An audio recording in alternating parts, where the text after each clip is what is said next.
आदिवासी समाजाचा आहे. माझ्या समाजाविषयी जर कोणी बोललं तर मी अजिबात खपवून घेतलं जाणार नाही.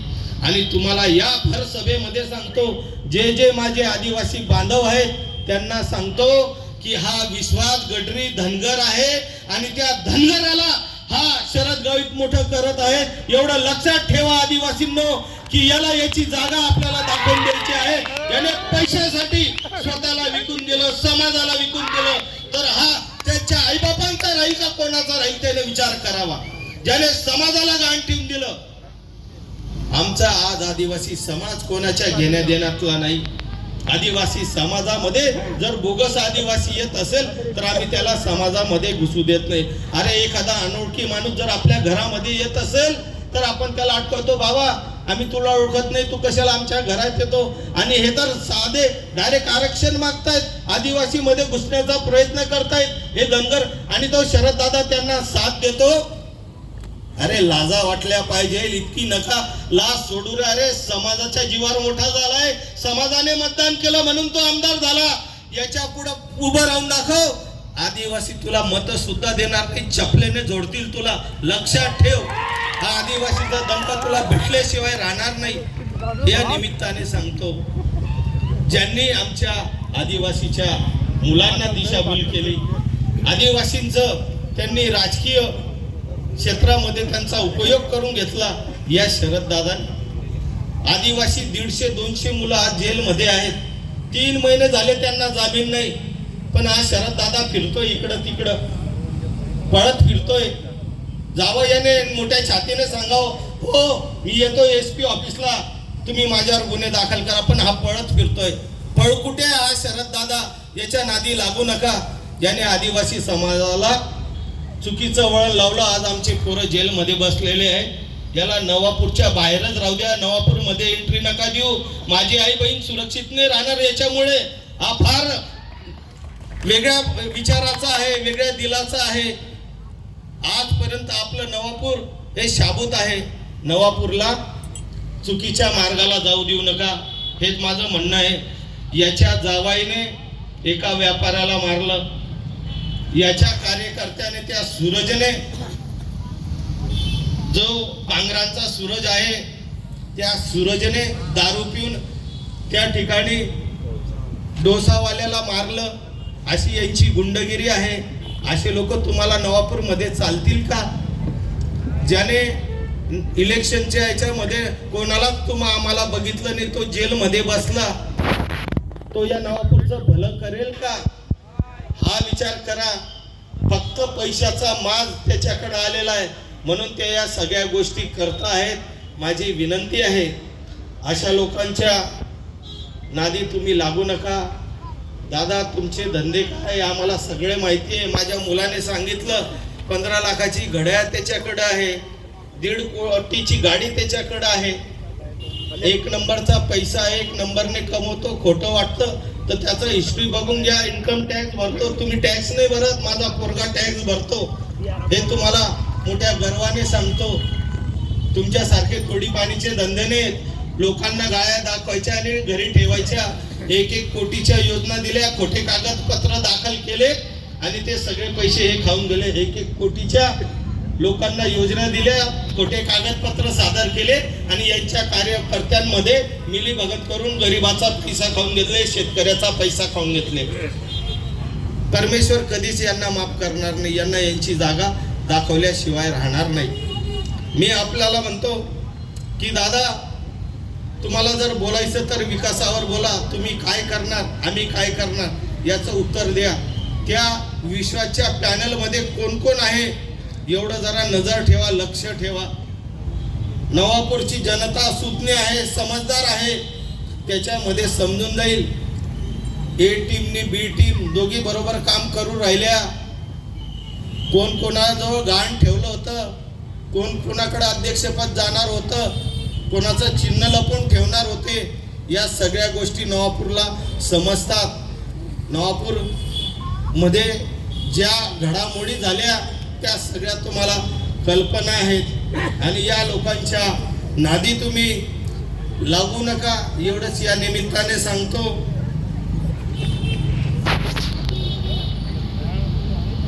शिरीषदादांच्या बाबतीत बोलायचं म्हटलं तर शिरीषदादांनी या नवापूर विधानसभेमध्ये दुसऱ्यांदा दादा निवडून आले.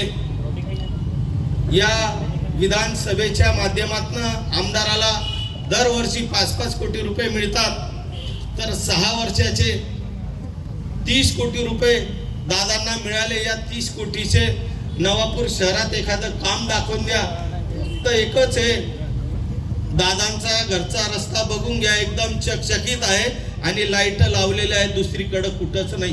दादांनी त्यांच्या भाषणामध्ये सांगितलं होतं की मे महिन्यामध्ये या नवापूरचा मी कायापालट केल्याशिवाय राहणार नाही. आता कुठला मे महिना आहे तो दादांनाच महिने, अजूनपर्यंत तो त्यांचा मे महिना उजाडलाच नाही. मी आपल्याला सांगू इच्छितो की दादा, सगळ्यात पहिले तुम्ही मला हे सांगा की हा कारखाना कशासाठी गहाण ठेवला. कोणाला विचारलं? पब्लिकला विचारलं. जे सभासद आहेत त्या सभासदांना आपण विचारून हा कारखाना गहाण आली तुमच्यावरती. आणि जेव्हा तुम्ही गहाण ठेवला होता तेव्हा यांना सुद्धा इलेक्शन मध्ये मी उतरलो का की हा कारखाना माझ्या आदिवासी बांधवांचा आहे, आदिवासी बांधवांची पिळवणूक नको व्हायला, आदिवासी बांधवांना त्रास व्हायला नको, माझं राजकीय अस्तित्व मी डावला लावलो, कारखान्याच्या याच्यासाठी उभं राहिलो. मला तिथं पैसे खायचे नव्हते, पण तो कारखाना गहाण ठेवलेला आहे तो सोडवला. कुठेही आमच्या शेतकऱ्यांना अडचणीत येऊ देणार नाही. त्यांचा ऊस हा गाळप झाल्याशिवाय राहणार नाही.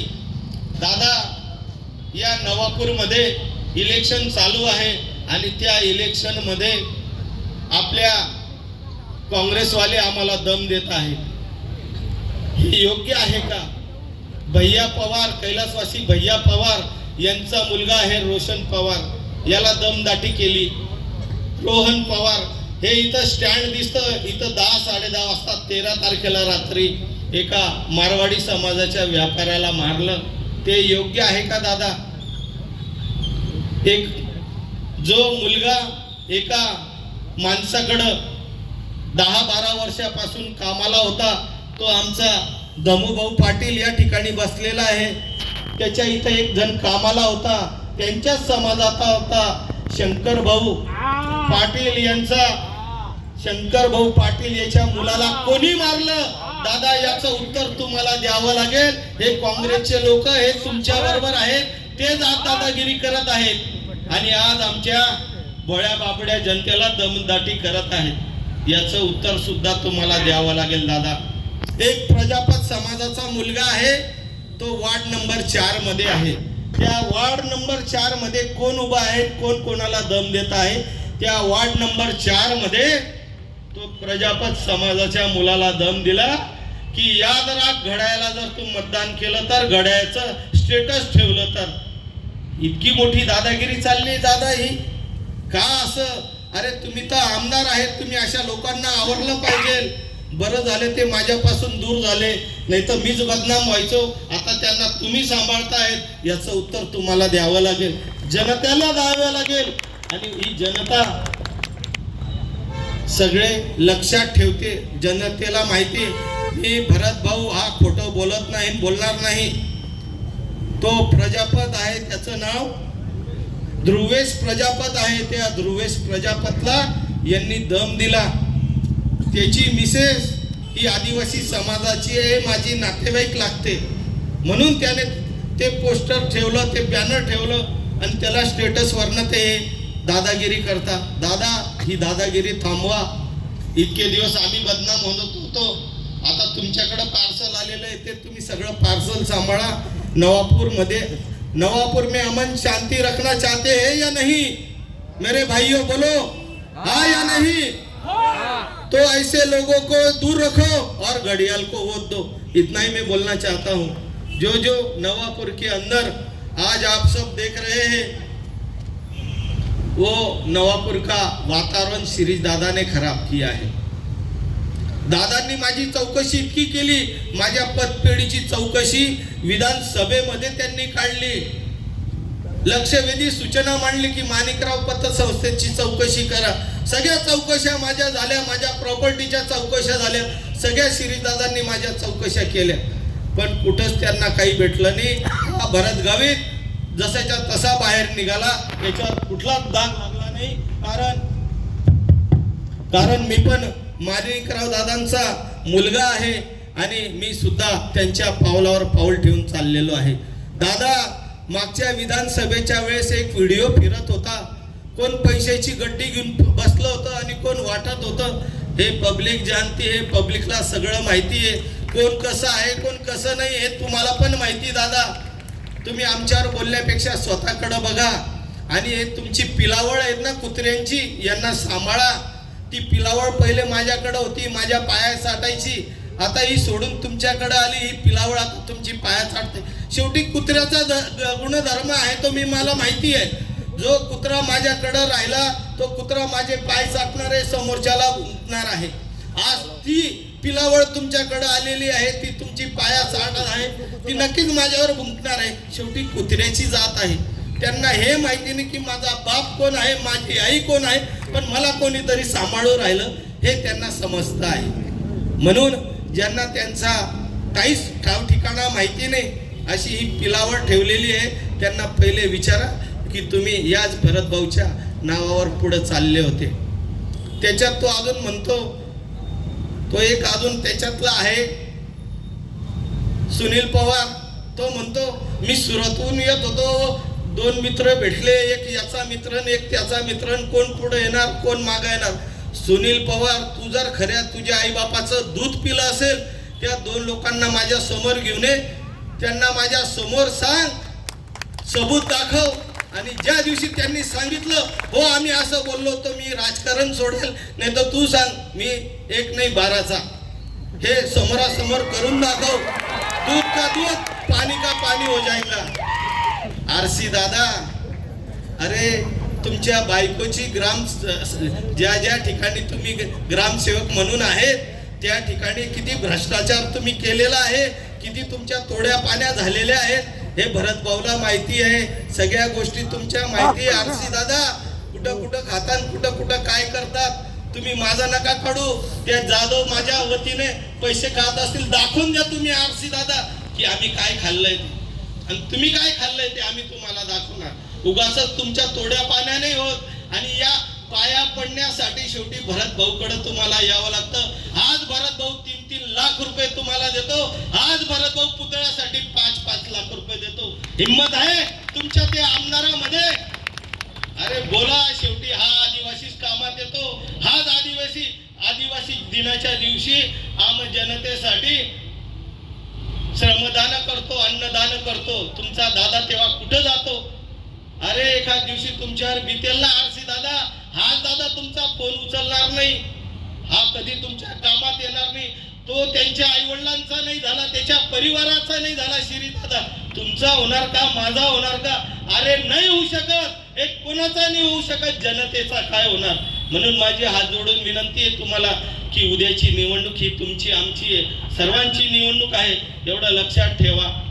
या निवडणुकीमध्ये आम्हाला सगळ्यांना सामोरं जायचं आहे. कोण काम करणार कोण काम नाही करणार हे आम्हा सगळ्यांना माहिती आहे. मी तुम्हाला सांगतो की हे माझ्यावर जेवढे आरोप करत असतील सगळ्या आरोपाचं मी खंडन एकटा करण्यासाठी तयार आहे.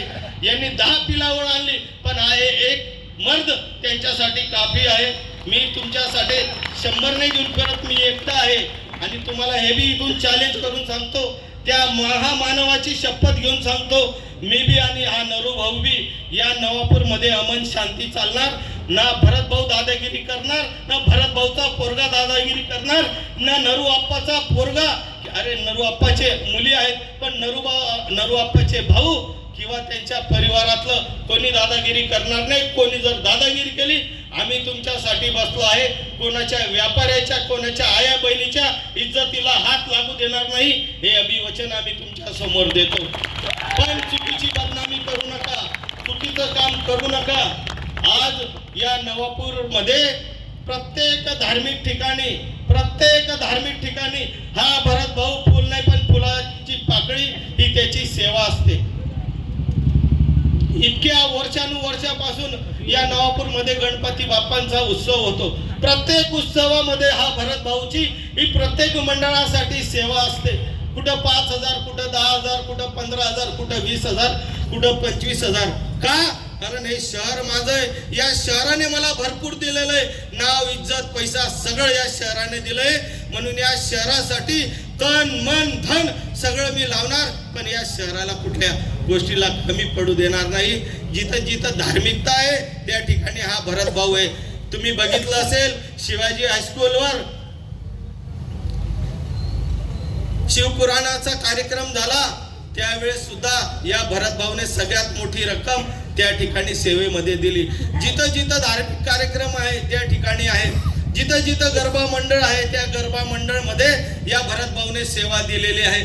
जिथं जिथं अन्नदानाचा कार्यक्रम आहे त्या ठिकाणी भरत भाऊची सेवा आहे. नवापूर मध्ये कुठेही भंडारा होत असेल माझ्याकडनं गॅस सिलेंडर फुकटामध्ये सेवा माझी ही होत असते. हे आज मी अखंड चालत राहणार आहे. कधी ज्याच्या मागे मी पडणार नाही. हे मोबाईल मध्ये दुसऱ्या गोष्टी बघतात.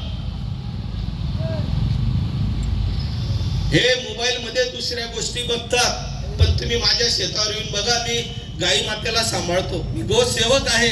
मी गाईचं रक्षण करतो. गाईचं रक्षण करतो म्हणजे माझ्या मातेचं रक्षण करतो. आणि हा रक्षक कधी भक्षक बनू शकत नाही. पण जे भक्षक आहेत त्यांना वठणीवर आणल्याशिवाय हा भरत भाऊ बी राहणार नाही. एवढंच या निमित्ताने सांगतो. मी तुम्हाला सांगतो की हा विश्वास आणि विश्वासचा भाऊ जो पिंट्या गडरी म्हणतात यांनी या चांगल्या घरच्या मुलीचं नाव घेतलं होतं. दोघा भावांना बोलवलं. ती बहीण माझ्याकडे रडत आली. म्हटले की भाई मेरी बेटी का नाम इसने लिया. आता अशा ठिकाणी मारलं की मला लाज वाटते. मी सांगू शकत नाही. कारण माझ्या घरामध्ये माझ्या 4 बहिणी आहे. मी एकटा आहे. मला पण इज्जत आहे बहिणींची. मी समजू शकतो. आणि 4 नाही इथं बसलेल्या सगळ्यात माझ्या बहिणी आहेत. या भाऊचं काम आहे. जेव्हा ती माझ्याकडे रडत आली तेव्हा मी त्या विश्वासला आणि त्याच्या भावाला बोलवलं पिंटू गडरीला आणि त्या मुलीला सांगितलं कानफट्यात मार. त्याने 2 कानफट्यात मारली. माझी बहीण हसत हसत म्हटली की भाऊ जब तक हमारे रगों में खून है हम तेरा साथ निभाएंगे. आज भी ती बहीण मला राखी बांधायला येते. हे वचन या नवापूर शहरासाठी भरत भाऊने दिलेलं आहे. आज माझी नवापूरची माता माझी मुलगी ही माझी स्वतःची मुलगी आहे. माझी माता आहे. आणि मी त्यांच्या रक्षणासाठी या नवापूरमध्ये सदैव राहील. आणि मी जर खोटे बोलत असेल तर बोलवा त्या विश्वासला बी आणि त्या गडरीला बी. त्याचा तो लहान भाऊ आहे पिंटू त्याला बी बोलवा. समोरासमोर करा. समोरासमोर करायला हा भरत भाऊ तयार आहे. पण अशा लोकांना आपण मतदान करणार. अशा लोकांसाठी आपण हे नवापूर जागृत ठेवणार. आणि त्याच्यासाठी तो कोच येतो. शरद गावी जो गुन्हेगार वृत्तीचा आहे जो चारित्र्यहीन आहे त्यालाच माहित नाही त्याची किती पिलावळ आहे ती. त्यांच्या हातात आपण नवापूर देणार. सगळे वाट बघू राहिले कोण किती देणार कोण किती देणार. सगळ्यात महत्वाचं म्हणजे नवापूर कोण सांभाळणार एवढं लक्षात ठेवा. माझ्या आई बहिणीची इज्जत कोण सांभाळणार हे लक्षात ठेवा. त्याच्याबरोबर आपल्याला राहावं लागणार.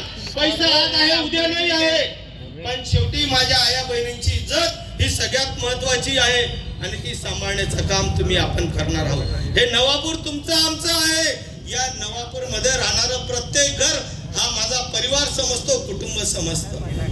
या नवापूर साठी जे लागेल ते करण्यासाठी आम्ही तत्पर आहोत. नवापूरच्या प्रत्येक गल्लीबोळामध्ये आम्ही फिरलो. नवापूरच्या प्रत्येक वार्डामध्ये आम्ही फिरलो.